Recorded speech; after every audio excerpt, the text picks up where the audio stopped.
You're listening to an Ono Media podcast.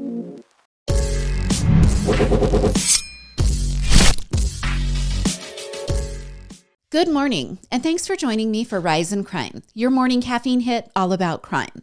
I'm Mama Jules, and let me tell you today about a completely senseless tragedy out of St. Louis, Missouri, that now has a man behind bars and a former athlete wheelchair-bound. We have to go back just more than a year ago to February of 2023, when club volleyball player Janae Edmondson was visiting St. Louis from Tennessee for a weekend tournament. The 16-year-old and her mother and her father and her brother were walking from a restaurant back to their hotel after Janae had played a volleyball game earlier in the evening. Okay, that's when 21-year-old Daniel Riley was driving a gray 2023 Audi Q5. He sped through a yield sign, hitting a car. That car flew through the air and smashed Janae and pinned her between two cars. Now, Janae's dad, who has military training, quickly accepted a belt off of a man at the scene and tied a tourniquet to her legs above where they had been severed. And experts say he saved her life that February evening by doing so. EMS quickly arrived, and as her parents spoke with her before she was placed in the ambulance, her mother begged her to not close her eyes. Janae said she just kept repeating in her mind the need to stay awake that whole time that she rode in the ambulance to the hospital, and also as she was being wheeled into the emergency room. She told local news outlets she remembered the entire event. That's not always true for survivors, and there's good to that, but then there's also a nightmarish portion to that. Well, 3 weeks after the accident, her father told KSDK that Janae had undergone over 20 surgeries and that a steel rod was holding her pelvis together. Now, Scooter, that's Janae's brother, he was also injured in the crash and was also transported to the hospital and admitted to the ICU. He was released from the hospital and sent to a rehab facility after several days of care. Now, Daniel Riley was allegedly driving 45 miles per hour in a 20 mile per hour zone, and he shouldn't have been on the road to begin with. He didn't have a license to drive, and he was also out on bond for a robbery case. He had been released with the agreement that he would wear a GPS monitoring device and that he would stay in his house. Clearly that didn't happen. And then upon his arrest, he was charged with armed criminal assault and driving without a license. He was held without bond. But you guys, it gets worse. At the time of the accident, he had codeine, THC, and fentanyl in his bloodstream. Okay, besides losing her legs, which is horrible, life-altering, and for some people, unsurmountable, the abrupt change to Janae's future was even more devastating because she had recently signed to play Division II volleyball at a university close to her Smyrna home. Now, this young woman was such a budding athlete that she had played a basketball game the night before traveling to St. Louis to play in the travel volleyball tournament. As she lay recovering in the ICU, her club basketball coach, Jay Umbo, wrote on Facebook the following: "I am crying on my keyboard. Life doesn't make sense sometimes." He then wrote, "Losing your legs as a young athlete about to play college ball is as tragic as it can get. But if anyone can overcome this, I know it's Janae." Well, weeks went by as Janae had surgery after surgery, and she turned 17 in the hospital. As the summer months of 2023 drug on, Janae was fitted for prosthetics, and she began the difficult journey of learning how to walk on those new legs. But the family and Janae were being financially uplifted by the volleyball and basketball communities, not just in their home state of Tennessee, but nationwide. They also said the people of St. Louis were gracious and warm during the many weeks that the city became their temporary home. A GoFundMe page was set up for Janae, and it has raised over $800,000 in the past year. And another side note, the Edmondson family, well, they're season ticket holders for the Atlanta Falcons football team. And during Janae's recovery, Taylor Swift just happened to be playing at the arena where the Falcons play football. The Falcons owner contacted the Edmondsons and gifted them the owner's suite tickets for the concert. Both her dad and Janae said that was one of the brightest highlights over the last very dark year. Now, the family and Janae did receive some justice on Thursday when a jury found Daniel Riley guilty of second-degree assault, armed criminal action, fourth-degree assault, and driving without a valid license. The jurors recommended a sentence of nearly 19 years in prison. We'll have to wait to see if that comes to fruition. He will be sentenced in the middle of next month. Now, during the trial, Janae testified that she remembered seeing the car coming and grabbed her dad and began running. She said after she was hit, she felt warmth and she knew she wasn't able to feel all of her body. She said she heard her dad screaming for help and that she felt him tying something very tight around her upper legs. She also testified about the healing process that has been treacherous over the last year. She said she has stabbing pains throughout her upper legs, but she also simultaneously can't feel all the parts of her legs that are remaining. She said she has constant pain that radiates down her back and into her hips. She told jurors she has undergone 29 surgeries, and she expects to have more in her future.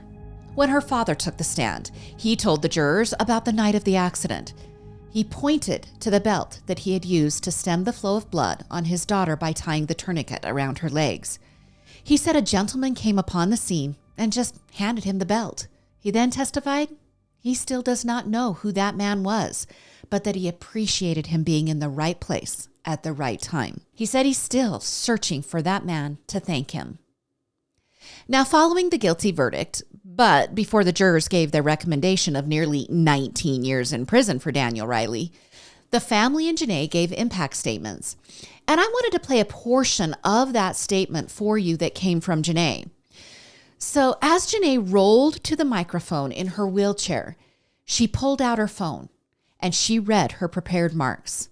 Just give a listen to a small portion of what she told jurors and the judge. Every moment of every day of my life has been altered by the crash from February 18, 2023. Not just my new physical limitations, but my emotional and mental health as well. While some of this has given me a new and positive perspective in areas of life, the drastic changes have caused so much pain, grief, and constant challenges. I went from being able to do little things that I took for granted every day to not being able to do them at all. I'm currently relearning how to walk, sit down, and even stand up. Some things that used to be so simple, like taking a shower, I have to adjust. I now have to take showers sitting down because I have no legs. These little things that may not matter to most matter so much to me because they give me a sense of normalcy that I am finally starting to get back in my life. I will never have an easy, normal life like I did before, but now I will always make sure I make the most of it because your life can change in a second. I pray that no family and nobody has to ever endure what me and my family have gone through. I wake up in the morning every day and I'm immediately reminded of what happened. And I never want anyone to experience the pain, the sadness, and the helplessness I felt. But one positive I have gained from this journey is my faith in Jesus.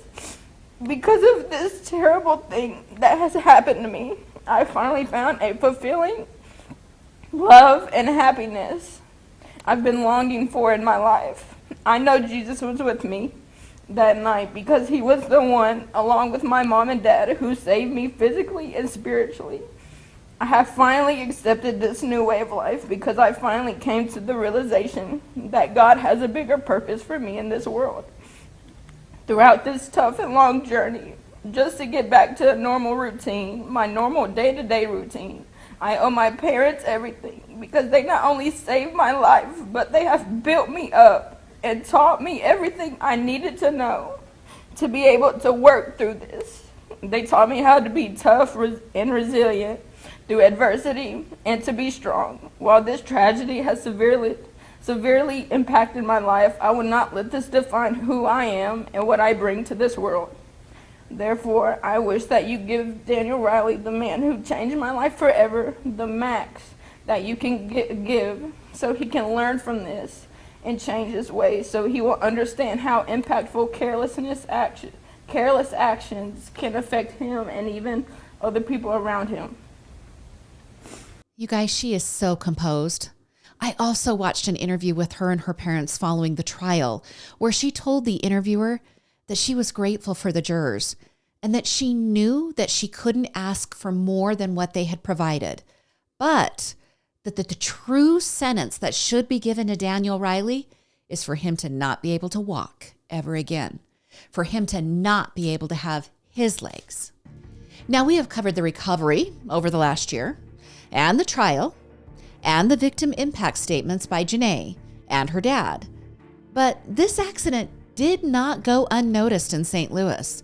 There was outrage over the fact that Daniel was out on bond and that he was clearly not obeying the expectations of that bond. This led to people calling for the resignation of Kim Gardner. That's the St. Louis Circuit Attorney. Well, the state attorney general heeded those calls by filing court documents seeking for Gardner's firing. He stated she failed to prosecute Daniel and other existing cases, and that she also failed to file charges in cases that had been brought to her by St. Louis police.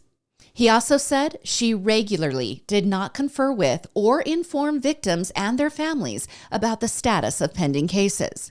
The Attorney General cited Janae's case in his argument, because remember how I told you that Daniel Riley was not wearing his GPS monitor and he was driving without a license and he was supposed to be on house arrest? It's actually far worse than just that.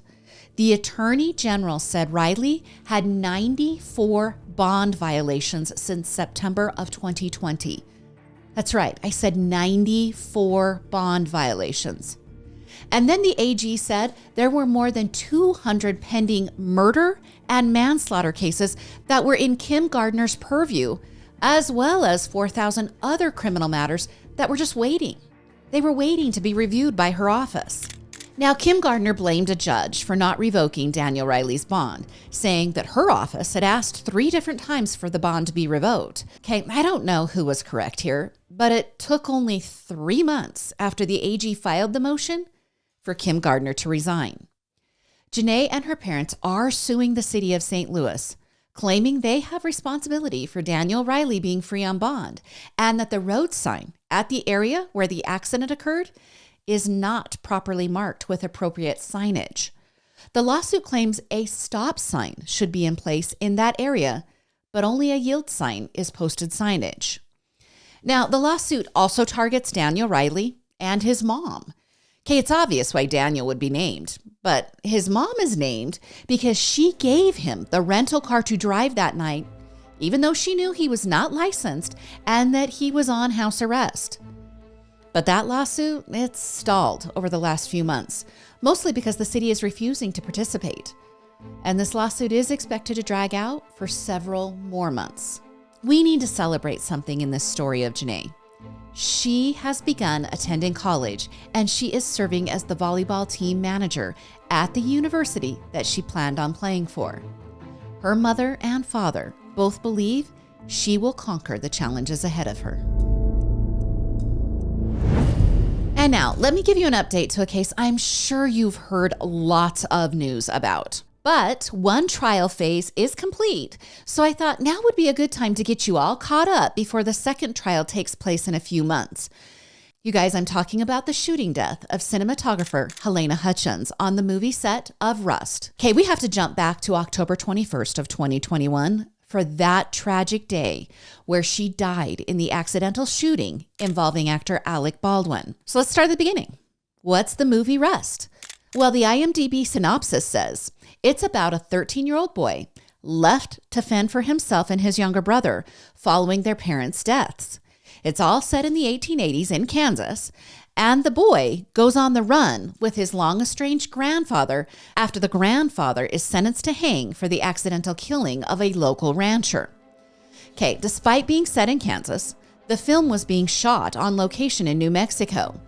And Alec Baldwin plays the grandfather, Harland Rust, in the film. The film was being written and directed by Joel Souza and also by Alec Baldwin, and he was acting as the producer of the film. On that October day, filming was occurring at the Bonanza Creek Ranch in Santa Fe, New Mexico. Okay, this is a super popular place to film TV shows and movies. So much so, 130 films and episodes from TV shows have been filmed there over the last 50 years. Think of movies like 3:10 to Yuma or Cowboys and Aliens. And then there's older films like Young Guns and Butch Cassidy and the Sundance Kid. The general public can even take tours of the sprawling ranch, at least that's according to TripAdvisor and what I looked up. But this film had a production schedule of just 21 days. And on October 21st, the crew was more than 15 days into the shoot. The timeline is important here because the armorer, Hannah Gutierrez Reed, well, her contract as the armorer or the person in charge of the guns, well, it had ended on October 17th. And remember, it's the morning of October 21st. She was still on set working as a props assistant, but these are most likely union jobs, and the contracts are required to be very specific. As the armorer, she would be responsible for overseeing all weapons on the set. Hannah comes from a movie armorer lineage. Her stepfather is longtime armorer Thel Reed, but despite that lineage, Rust was only the second film that Hannah would be working on as lead armorer. And her first go-round on the movie titled The Old Way, well, it didn't go so well. During that filming, the crew complained about her handling of firearms, including an incident in which she discharged a weapon without warning, and that caused lead actor Nicolas Cage to walk off the set. Well, Hannah wasn't alone on Rust. David Halls was an assistant director, and he had a somewhat questionable past on films as well. David had been fired from the film Freedom's Path after a firearm discharged unexpectedly on set, and that discharge wounded a crew member. Then, during his work on the independent film One Way, a crew member approached the producers and warned them about David's lack of safety. That whistleblower told producers that David was a liability and that he was going to effing kill someone someday. Well, when filming started for Rust, firearms safety protocols were not distributed with the call sheets. So apparently this is a standard procedure. They're supposed to know the information. And Hannah had not followed that safety information availability. And crew were also dissatisfied with work conditions and even housing. They said not enough hotel rooms were provided, which meant that they would drive for long hours to return to alternate housing. Now, like the union contract for Hannah, the hotel rooms were part of the union contract in other positions on set as well. And the Rust filming wasn't meeting up to that contract. Other complaints from the filming were that paychecks hadn't been distributed on time. And in those 2 weeks leading up to the fatal shooting on October 21st, 2 prop guns had already unintentionally fired 3 times. Alec Baldwin's stunt double had fired 2 blanks even though he had been told the gun was cold or empty. And the film's prop master had shot herself in the foot with a blank round. So suffice it to say, this film was plagued with difficulties before October 21st. But then, on that morning, which was the 12th day of full filming, 7 of the union members of the camera crew gathered up their things and they walked out. This disrupted the whole morning. And if you don't have people to film, then you can't make a movie. This disruption left some crew members with absolutely nothing to do. So they grabbed some of the prop guns and began shooting beer cans with live ammunition. By lunchtime, all the guns had been brought back and put in the safe. And those in charge are trying to get the filming schedule back on track despite the walkout. And so cast and crew began rehearsing a gunfight scene that was being filmed inside of a church at the Bonanza Creek Ranch. Some firearms and ammunition were retrieved from a locked gun safe, and Hannah placed 3 guns to be used in the rehearsal on a cart. Those 3 guns, well, they were different. One was a plastic gun that couldn't fire any form of ammo. Then there was a modified traditional weapon, but it also couldn't shoot any ammo. And then there was the solid frame .45 caliber Colt revolver. Testimony of crew members stated that Hannah did briefly check the guns. Then David Halls, okay, remember that's the guy who was fired from other films, Well, he grabbed the Colt revolver and handed it to Alec Baldwin. And here's where the stories really start to vary. But one police report says David did not check the gun before handing it to Baldwin, but he did watch Hannah check the gun, and he stated he saw 3 blanks and one other, I'm doing air quotes here, bullet that he thought was the remaining shell of a discharged live round. When David handed Baldwin the gun, he announced "cold gun" to the crew, which indicated the gun was empty. Standing behind the camera were Helena Hutchins, Joel Souza, and Reed Russell, who was operating the camera. In the scene, Baldwin was supposed to remove the gun from his holster and point it at the camera. The distance between Baldwin and the camera was about 2 feet. As Souza and Helena were adjusting the angles to work around some shadows, Baldwin was telling the rest of the crew how he was going to act out the scene. While pulling the gun from the holster, the revolver discharged 1 bullet.